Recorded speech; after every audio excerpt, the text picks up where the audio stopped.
मित्रों, आपकी बात आपके साथ राकेश मोहन त्यागी यूट्यूब चैनल के 105वें अंक में आप सभी का हार्दिक स्वागत और अभिनंदन। मित्रों, आज इस अंक में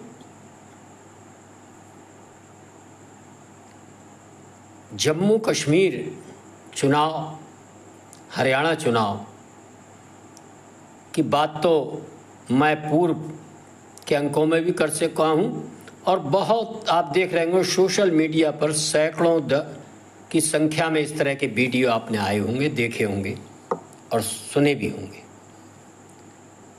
लेकिन आज मित्रों मैं आपका ध्यान इन सबसे अलग एक ऐसी चीज़ की ओर दिलाना चाहता हूँ जो जाने अनजाने में बहुत से लोगों का ध्यान उधर गया है, नहीं गया है, मैं ये नहीं जानता, लेकिन इसकी चर्चा जितनी होनी चाहिए थी इस देश में,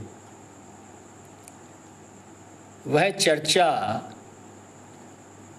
किन्हीं कारणों से बिल्कुल नहीं हुई है। यह चर्चा हो, इस ओर भी आप सबका ध्यान जाए, इस नाते मैं इस अंक में आपका ध्यान इस ओर दिलाना चाहूँगा। मित्रों, जम्मू कश्मीर हरियाणा के चुनाव की बहुत चर्चा हो गई।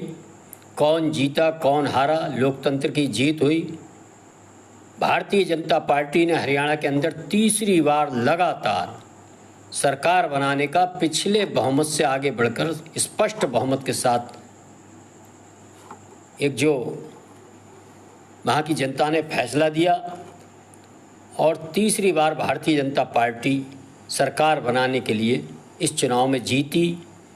कांग्रेस कैसे पिछड़ गई, कांग्रेस को विपक्ष की भूमिका निभाने के, इसी प्रकार जम्मू कश्मीर के अंदर भी किस प्रकार कांग्रेस पूरी तरह सिमट गई और वहाँ नेशनल कॉन्फ्रेंस कश्मीर घाटी में, जम्मू में भारतीय जनता पार्टी ने विजय प्राप्त की और लोकतांत्रिक ढंग से एक बहुत सुंदर व्यवस्था के तहत वहाँ सत्ता का चुनाव ये पूर्ण हुआ। ये सब चारी चर्चा में मैं भी कर चुका हूँ और भी सब आपने सुनी होगी। मैं इस ओर ज़्यादा इस पर चर्चा न करते हुए मैं आपका ध्यान इस ओर दिलाना चाहता हूँ कि किस प्रकार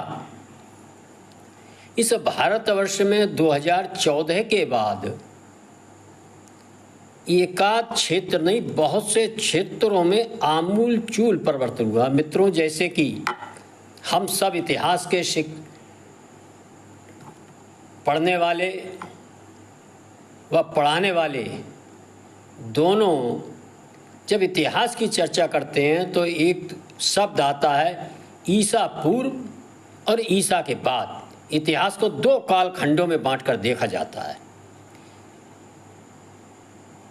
ईसा पूर्व की घटना ये थी, ईसा के बाद की घटना ये है, इससे बांटा जाता है। इसी प्रकार मित्रों मेरा स्पष्ट मानना है और आप सब भी ये मानेंगे कि जब कभी भी भारतवर्ष का, स्वतंत्र भारतवर्ष का, स्वतंत्रता के बाद के भारतवर्ष का इतिहास लिखा जाएगा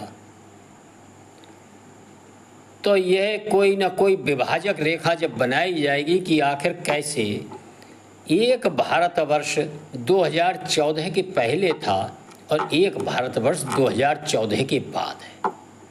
लंबे समय तक 2014 से पहले भारतवर्ष किस प्रकार का भारतवर्ष था ये हम सब देख रहे हैं। चाहे सत्ता हो, चाहे रक्षा प्रतिष्ठान हो, चाहे लोकतंत्र की व्यवस्था हो, चाहे गरीबों के साथ न्याय अन्याय की बात हो, गरीबों की योजनाएं हों, उनको मिलने वाली सुविधाएं हों, और भी बहुत सी ऐसी बातें कर सके। इनमें कैसे आमूल चूल परिवर्तन आया है कानून व्यवस्था, ये 2014 के बाद एक अलग मापदंड इसका आया है।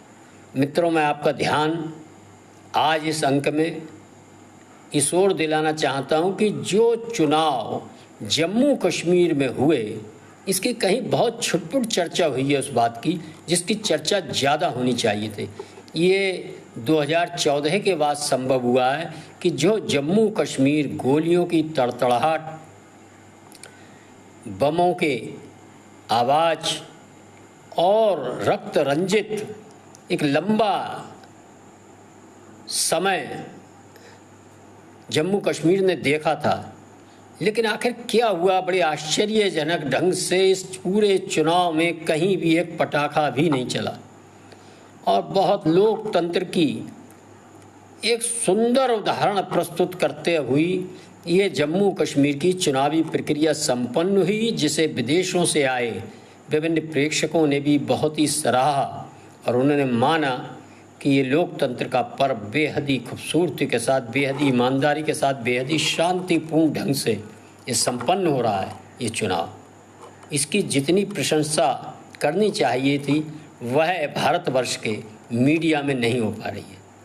मित्रों, मैं इस प्रशंसा का जब आपको दूसरी ओर ध्यान दिलाऊंगा कि इसी देश के अंदर एक राज्य है जो धर्मनिरपेक्षतावादी, वामपंथी, जिहादी मानसिकता वाली जो मीडिया है, खान गैंग मीडिया जिसको कहते हैं, कांग्रेस समर्थित लिबरल गैंग, ऐसे लोगों की बेहद ही चहेती सरकार पश्चिम बंगाल जैसे राज्य में चलती है और पश्चिम बंगाल इस राज्य का भी बेहद ही चुनाव में रक्त रंजित इतिहास रहा है। सरकार चाहे कम्युनिस्ट पार्टी की हो, चाहे कांग्रेस की रही हो, और जो वर्तमान तृणमूल कांग्रेस सरकार है, जब हम उसमें बीते चुनाव की और कश्मीर के हुए चुनाव की दोनों में तुलना करते हैं तो हमको ये सब समझ में आता है कि कैसे एक सुशासन पर चलने वाला शासन व्यवस्था कितने सुंदर तरीके से वह चुनाव करा सकती है। इसका उदाहरण है तो जम्मू कश्मीर है। मैं ये नहीं कह रहा कि अन्य देश के प्रदेशों में चुनाव ठीक नहीं हो रहे हैं। जम्मू कश्मीर सारी जगह ठीक होते हैं, लेकिन आखिर क्या बात है कि पश्चिम बंगाल में जैसे कि हम सुनते हैं चुनाव के कई चरणों में होते हैं कि पहला चरण चुनाव का, दूसरा चरण चुनाव का, तीसरा, चौथा, पाँचवा लंबे चुनाव होते हैं। ज़्यादा भी हम देखते हैं कई चरणों में चुनाव होते हैं, लेकिन पश्चिम बंगाल में चाहे कितने ही चरणों के चुनाव हों, लेकिन उसमें एक बात आप महसूस करेंगे कि 3 चरणों में एक चीज़ ज़रूर होती है कि जब नामांकन कराने जाता है व्यक्ति लोकतांत्रिक ढंग से अपने अधिकार के तहत, वह चाहे पंचायत चुनाव हो, जिला पंचायत चुनाव हो, विधानसभा चुनाव हो, लोकसभा चुनाव हो, तो पहले चरण की हिंसा वहीं से शुरू होती है और लोगों को जहाँ चुनाव के पर्चे दाखिल होते हैं वहाँ जाने नहीं दिया जाता। सत्तारूढ़ दल के लोग क्रूरतम से क्रूरतम तरीका अपनाकर हिंसक रास्ते पर चलते हुए वहाँ के व्यक्ति की लोकतांत्रिक मौलिक अधिकारों का हनन करते हुए उसको पर्चा दाखिल नहीं करने देते। पर्चा दाखिल करने वो पहुँच जाता, उसके साथ मारपीट करते हैं, हत्याएं भी होती हैं, बमबाजी होती है। ये हम सब ने देखा है और इस देश का जो मीडिया जिसके बारे में मैं अभी बता रहा था उसके मुंह में उस समय दही जम जाता है। ये लोकतंत्र और संविधान की किताब लिए जो लोग घूमते हैं, मजे की बात यह उनकी पार्टी के लोग भी पिटते हैं, वहाँ के स्थानीय नेता भी चीख पुकार मचाते हैं कि हमारी रक्षा करो, हमारे लिए चुनाव लड़ने का मौका मिलना चाहिए। चुनाव लड़ने का मौका ना मिलने देना ये बहुत ही लोकतांत्रिक अधिकारों का हनन है। संविधान की व्यवस्था के तहत जो मिलता है, ये व्यवस्था खराब करने का काम पहले चरण में यहाँ से शुरू होता है। मित्रों, ये तो किसी प्रकार उस व्यक्ति ने अपना पर्चा भर दिया तो उसके लिए चुनाव प्रचार करना, चुनाव भर और चुनाव वाले दिन तक उसे इसी प्रकार की हिंसा, लूटपाट, मतपेटियों की लूटपाट और ऐसे सभी काम एक आध चुनाव क्षेत्र में नहीं, पूरे बंगाल की पहचान बन चुके हैं। ये है कुशासन सरकार का चेहरा।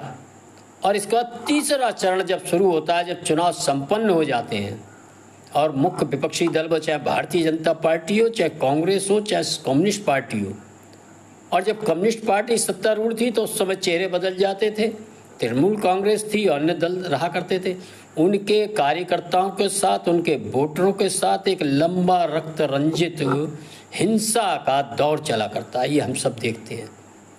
केंद्रीय बल वहाँ होता है, लेकिन उसकी नियुक्ति कुशासन सरकार की प्रतिमूर्ति सुश्री ममता बनर्जी इन हिंसक अपनी पार्टी के विजयी उम्मीदवारों, उनके समर्थकों के खिलाफ नहीं करती हैं, जो कि लगातार वहाँ विपक्षी दल के जीते पराजित उनके वोटरों को पूरी तरह से मारना पीटना, घरों में आग लगाना, बमबाजी करना, महिलाओं के साथ दुर्व्यवहार करना, बलात्कार करना, ऐसा दंडित करने का काम वह केवल इसलिए करते हैं कि उन समूहों ने उनकी पार्टी को मत नहीं दिया था। ये एक चेहरा है और इस बात का हम सबको मनन चिंतन करना चाहिए कि कैसे सुशासन और कुशासन, ये दो जो शब्द हैं, इनमें कितना भारी अंतर आ चुका है। 2014 से पहले जो कुशासन करने की एक पद्धति लंबे समय से चली आ रही थी, उससे भारत को कितना नुकसान हुआ। भारत की विभिन्न संस्थाओं को, उनमें चुनाव आयोग भी है। चुनाव आयोग वही है जो कश्मीर के अंदर चुनाव जब होते थे तो वह बताए जाते कि दिल्ली से प्रेरित हैं और इन चुनावों को भी बेईमानी से जीता जाता था। और आज जीता हो या हारा हो या बिल्कुल निरपेक्ष ढंग से देखने वाला हो, कोई व्यक्ति ये नहीं कह सकता कि जम्मू कश्मीर के अंदर चुनाव में किसी भी प्रकार की धांधली हुई है। और वहीं एक कुशासन का प्रतीक सरकार का चेहरा बनने पश्चिम बंगाल के अंदर कोई ऐसा चुनाव, छोटा हो बड़ा हो, ये कोई नहीं कह सकता जीता कि बिना किसी धांधली के, बिना हिंसा के कोई चुनाव वहाँ संपन्न ही नहीं हो सकता। मित्रों, ये जो चुनाव हुए, इनकी सबसे बड़ा अगर संदेश इस देश को गया है तो हम सबको समझना चाहिए, महसूस करना चाहिए कि कैसे एक अशांत राज्य, एक लंबे समय से आतंकवाद से पीड़ित राज्य में सुशासन के सहारे एक चुनाव प्रक्रिया को किस प्रकार दोषपूर्ण ढंग से, बिल्कुल शांतिपूर्ण ढंग से, किसी भी प्रकार की जीरो टॉलरेंस पद्धति के आधार पर किसी भी प्रकार की हिंसा नहीं, किसी को, सबको स्वतंत्रता के साथ पर्चा भरने का मौका दिया गया। सारे लोगों ने प्रचार किया और जो चुनाव परिणाम आए सबने स्वीकार किया, बहुत सुंदर चुनाव परिणाम आए। और दूसरी तरफ कुशासन जो शब्द है उसका प्रतीक बनी पश्चिम बंगाल और उनकी मुख्यमंत्री के राज्य में आप देखेंगे कि कोई भी चुनाव बिना हिंसा, हत्याओं, लूटपाट के संपन्न नहीं होता। ये संदेश हम सबको समझना चाहिए, महसूस करना चाहिए और ऐसे कुशासनवादी राजनेताओं, ऐसे दलों से सचेत भी रहना चाहिए, सजग भी रहना चाहिए, संगठित भी रहना चाहिए। इनके मंसूबों को कभी पूरा नहीं होने देना चाहिए। मित्रों, आज के इस अंक में मैंने आपका ध्यान इस ओर एक महत्वपूर्ण बिंदु की ओर दिलाया है। मेरा आप सभी से विनम्र अनुरोध है, इसको पूरा सुनकर और पसंद आता है तो इसको ज़्यादा से ज़्यादा लाइक करें, शेयर करें। और जिन मित्रों ने चैनल अभी तक सब्सक्राइब नहीं किया है, मेरा अनुरोध है कि वह चैनल को सब्सक्राइब करें। आप सबने सुना, इसके लिए धन्यवाद। जय श्री राम, जय श्री वाल्मीकि भगवान, भारत माता की जय।